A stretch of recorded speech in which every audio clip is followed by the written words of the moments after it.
Perkenalkan diri ya, nama saya David. Saya di Mitsu sebagai pelatih barongsai, pekingsai, dan naga di tim Mitsu.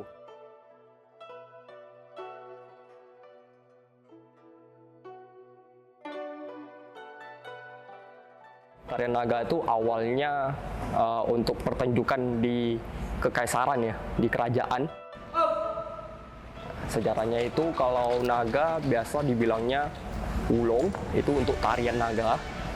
Kalau naganya itu tersendiri di Chinese-nya itu namanya Liong atau Lung.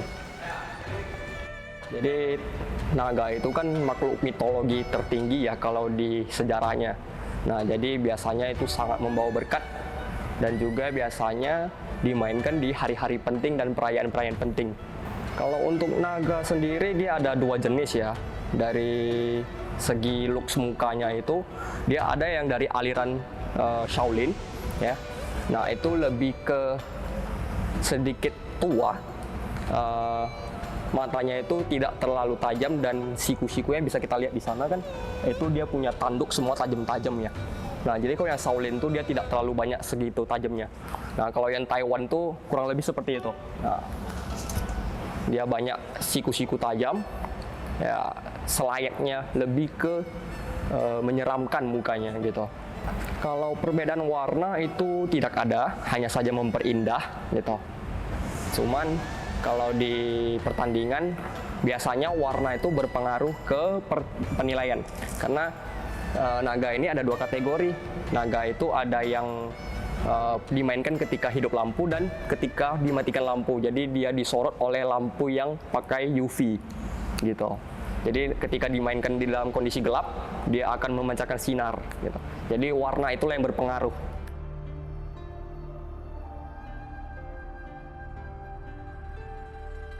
Kalau bahannya itu semuanya umumnya pakai rotan dan juga plastik ya. Rotan, plastik, kertas, ya kurang lebih seperti itu. Cuman untuk badannya naga itu dia ada yang pakai kain, ada yang pakai sintetik, lebih kilat gitu. Ada juga yang dia lebih bolong-bolong ya. Kainnya itu bolong-bolong, jadi memperingan ketika permainan dimulai.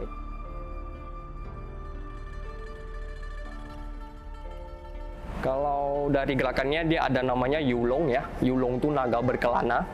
Jadi naganya tuh ya penjelasan seperti gampangnya itu naga yang jalan-jalan lah gitu ya. Jadi dia berkelana, kemudian dia ada Xingli, hormat. Dia ada hormat. Kemudian dia ada Cuanton. Cuanton itu dia melipat gitu ya, bergulung gitu. Nah, kemudian dia ada Cutu Caoxing, itu semacam pose. Jadi bisa kita lihat permainan naga itu banyak ada pose, ada berbentuk-bentuk, ada susun-susun di pundak. Nah, itu termasuk. Dan juga ada pace. Pace itu naganya meliuk-liuk. Nah,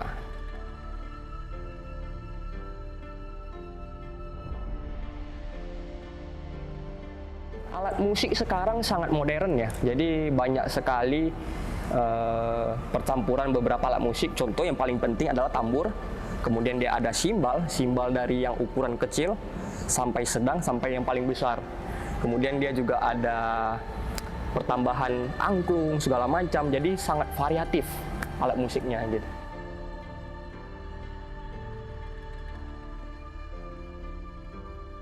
Ada gerakan yang harus diikuti dengan musik, ada yang variatif gitu. Maksimalnya itu 10 orang, 9 orang pemain naga dan 1 orang pemain bola, pemain cu namanya. Cu itu seperti mutiara ya. Atau ada juga yang sebut bola api. Nah, jadi untuk bola cu itu untuk memperindah gerakan dia minimal bisa gerakan wushu. Bisa gerakan bela diri, nggak harus wushu, bisa juga silat. Zaman sekarang banyak yang silat juga dibuat gerakan. Untuk pemain naganya dia mesti pemain kepalanya punya power tangan yang besar karena pemain naga itu dia mesti lebih powerful karena berat, dan yang paling ekor itu biasanya harus lincah karena dia yang harus mengejar. Nah, jadi dia harus cepat. Sisanya pemain badan ya harus optimal lah badannya.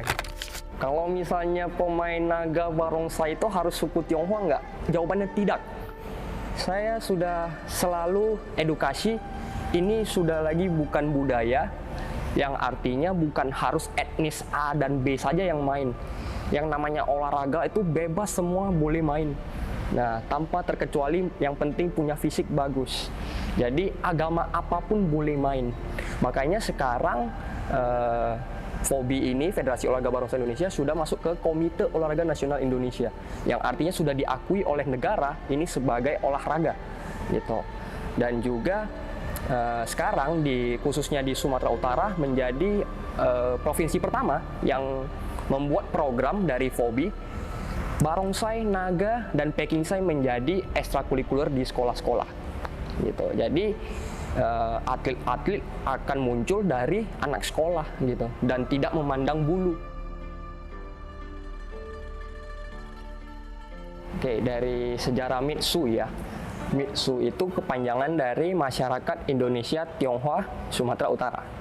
Nah, yayasan ini berdiri untuk sosialisasi, untuk membantu dari segi sektor sosial dan berpendidikan, kemudian juga sampai budaya. Jadi Mitsu sendiri sebenarnya sangat kompleks, bisa membantu masyarakat, bisa juga membantu siswa-siswi yang ingin berpendidikan namun tidak punya biaya, akan dibantu oleh yayasan.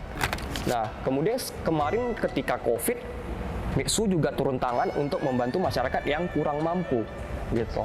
Dan saya sendiri di Mitsu, saya sektor bagian barongsai, sektor bagian budaya barongsai, yang artinya saya melatih tim Mitsu dari barongsai, pekingsai sampai naga, gitu. Jadi saya sebenarnya juga masih rancu ya mengenai ini ya. Ada yang masih menganut kebudayaan, ada yang sudah mengenal ini olahraga. Yang kalau masih mengenal budaya itu sudah pasti mereka masih mengkaitkan dengan ritual ataupun bagaimana prosesi sebelum bermain naga. Apakah saya banyak mendengar teman-teman, apakah main barongsai, main naga harus puasa ataupun harus melakukan ritual atau sembahyang segala macam. Kembali lagi ke masing-masing pribadi. Kalau kita bicara olahraga sudah tidak boleh dan tidak ada sama sekali berkaitan dengan ritual. Ya, yang penting pemanasan supaya tidak cedera, gitu aja. Seberapa besar peran pemuda-pemudi untuk tarian naga? Sebenarnya sangat besar, karena kalau nggak ada pemuda-pemudi yang belajar main naga lagi, ya tidak ada lagi, bakal punah, gitu. Dan juga dari segi fisik memang anak muda sangat optimal untuk olahraga naga, barongsai, dan pekingsai. Oke, pesan untuk anak muda dan masyarakat Indonesia, saya berharap problema-problema seperti dianggap ini permainan jalanan itu membuat statement buruk terhadap masyarakat bahwasanya yang main barongsai, yang main naga itu tidak bagus, gitu kan. Ayo kita main barongsai, main naga sebagai olahraga, hobi, tapi di jalan yang benar, gitu.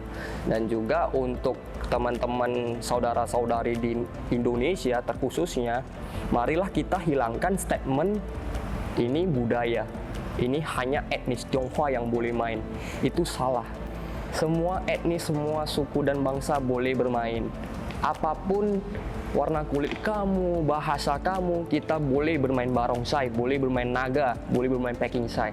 Dan juga sekarang saya punya murid-murid barongsai, pekingsai, dan naga itu wanita.